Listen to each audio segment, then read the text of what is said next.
Yes, people, welcome back to the channel. Now, yesterday I came on here straight after the game and I said that Ruben Amorim has 17 losses in 35 Premier League games.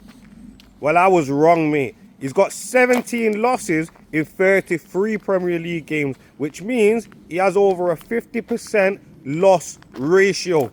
Bruh, even David Moyes had a 52% win ratio. In fact, every single manager post-Fergie has had over a 50% win ratio. And you know what's happened to them all? They've been sacked because it wasn't good enough. LVG got 5th place and the FA Cup. He got sacked the same summer. Not good enough. We wanted Champions League football. Jose Mourinho comes in. He gets 2nd and the Europa. A few months later, he is sacked because the standards had slipped.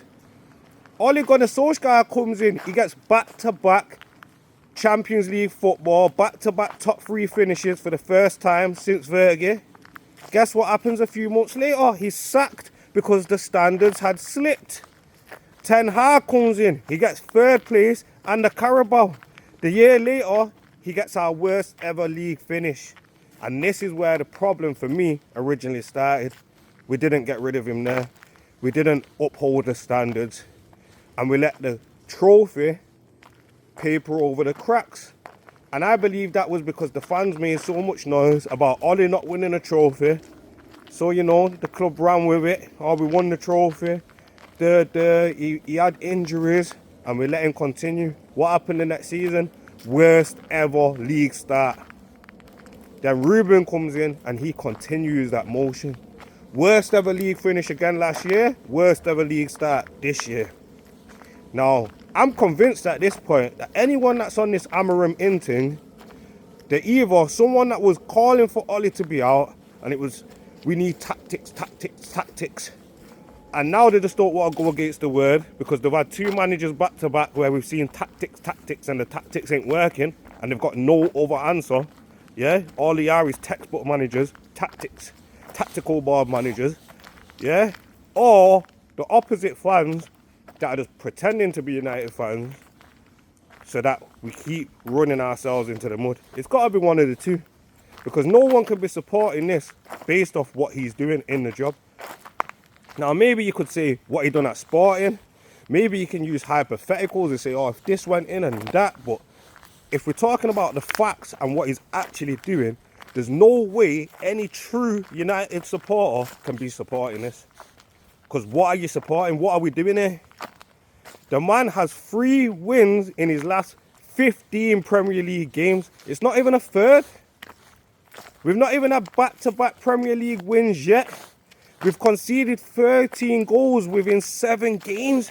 It's almost 2 goals a game. We've scored 9 goals, but 2 of them have been own goals, which means we've actually only scored 7. When you check it out, we're averaging a goal per game, but we're conceding 2 goals per game on average, or just under. We're averaging just over a point a game. We've got 7 points within 6 games. Where does this get better? Like, you lot answer. Amorim ins, answer this. Where does it get better? What do you see changing? Where do we start creating these chances from? Because right now, all I see is suffer FC. Every single player is suffering. Should the players be doing better individually? Yeah. But it's very hard to keep critiquing them when they're all being asked to do things that they're not really capable of doing. Let's be truthful here. Last year, under Ten Hag, people were saying, Ahmad's got to play. Ahmad's got to play. Ahmad's a star. Ahmad's great. Ahmad's technical. We ain't got players like this. Ahmad looks shit now. Kobbie Mainoo, 2 years ago, was a player people were talking about being one of the best young midfielders in the world. He's right up there with the best of them. He looked better than Jude Bellingham in the tournament for England. He's the real one. He's the future £100 million player. Looks shit, mate. Looks shit right now. That's my guy as well. Looks shit. Bruno Fernandes. We just got offered 100 mil for him. You don't get offered 100 mil for 30-year-olds, even by the Saudis. It doesn't happen. We did, because he's special. He looks shit. He looks shit. So what's going on? Dargu, Dallo, Maguire. He was a problem from when we had Oli. Listen, mate, I don't understand how anyone can look at this and think we're going to get better. I don't understand it. I hope now when you're looking at Cunha and you're looking at Sesko and that, you're realising, do you know what, Højlund and Garnacho weren't the problems here. They weren't the problems. Can anyone really tell me that Cunha looks any better than Garnacho? Can they fuck, man? Can they fuck? If this was Garnacho right now, do you know how he would have been slated? The double standards from our fan base is absurd. It's absurd. Because like I said, when Ollie was in charge, all I used to hear is, he hasn't got tactics, he hasn't got tactics. We lost the Europa because he hasn't got tactics. So the Europa final comes down to De Gea missing his penalty and their keeper scoring their penalty.